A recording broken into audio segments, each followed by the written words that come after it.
milk the cows. And they had a cart. They would bring the milk in those big old milk cans over to here, and they put it into this little milk house. We also call it the playhouse.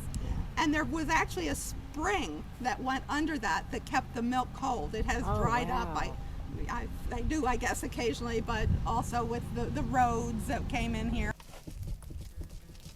It's being painted today, and it's been my wish for years that it be painted, because it was painted red like the barn, and that's not the color Pearl Buck had. I'll show you a picture of it when we go into the house. And I have wanted it to be restored. And these gentlemen are actually from a wonderful business called Reed Technology, and they're volunteering here today to paint this barn. They're awesome. Thank you. This is Reed Technology. We're based in Horsham, Pennsylvania. We have about 750 employees in that location. And we have a program called CARES. And we pay our employees to go out into the community and do volunteer work 2 days a year. So we've actually, over the past several years, built up quite a following, quite a bit of interest, and we're currently actively supporting several dozen nonprofits. We've done work for Alex's Lemonade Stand Foundation and United Cerebral Palsy and United Way and Bucks County Housing Group, and obviously Pearl S. Buck today. We're here painting and doing volunteer work here. And it's a great culture to be a part of. We get a kick out of the volunteer work we're doing. This year we're probably going to contribute something like 6,000 hours to the various nonprofits that we support. So we're happy to do it. Wow. Well, how do employees pick which profits? They just get to pick a list or a charity, or? Well, what we do is we challenge our managers. We actually incentivize our managers to drive the program, and we ask them to lead one day of service out of 2 that they contribute a year. And what they do is there's a team that actually helps the manager source the opportunity, and then the team goes out into the employee population and collects volunteers for the days of service. So if I'm interested, say, in doing a day of painting at Pearl S. Buck, I go to the committee and I say, can you help me find 10 volunteers? And typically, most of the volunteers subscribe, we actually have to turn away people from event to event because there's so much interest.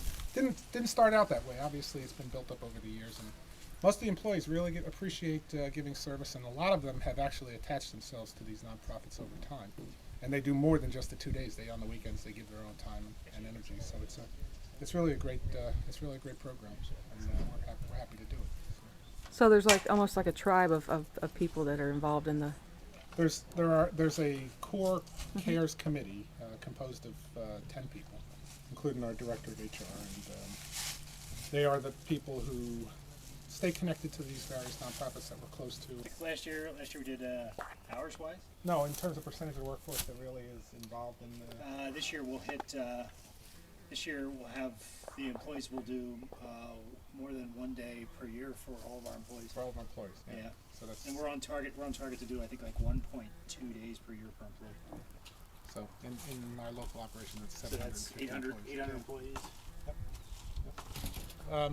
I think we really got the program off the ground in 2001, 2002, and so for the last 7 years, it's been gaining inertia. Yeah. And even here, for example, we've been here 3 times. We've done painting projects. If you go around the front of Pearl S. Buck's house, there's a stone patio there with the sculpture on it that was donated by one of the local artists. We put the patio in. So that took us a whole day, the back-breaking day of slave labor, but it was very gratifying because you can actually tangible results. Yeah. You can see the effect of your work. Well, now when it first came about and somebody came up with this idea, was it met with like warmth and enthusiasm, or was it like, oh?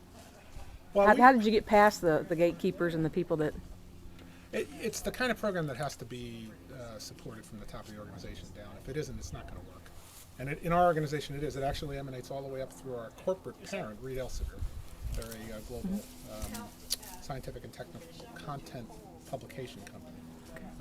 The CEO of the global business is very much a fan of giving back to the community. We do it worldwide, so it's a tremendous program. If you look at the portfolio of things that the organization has done over the years, it's incredible. And there's probably a lot of companies like us that do this, and they do it in their own way. Our organization, we have some unique twists.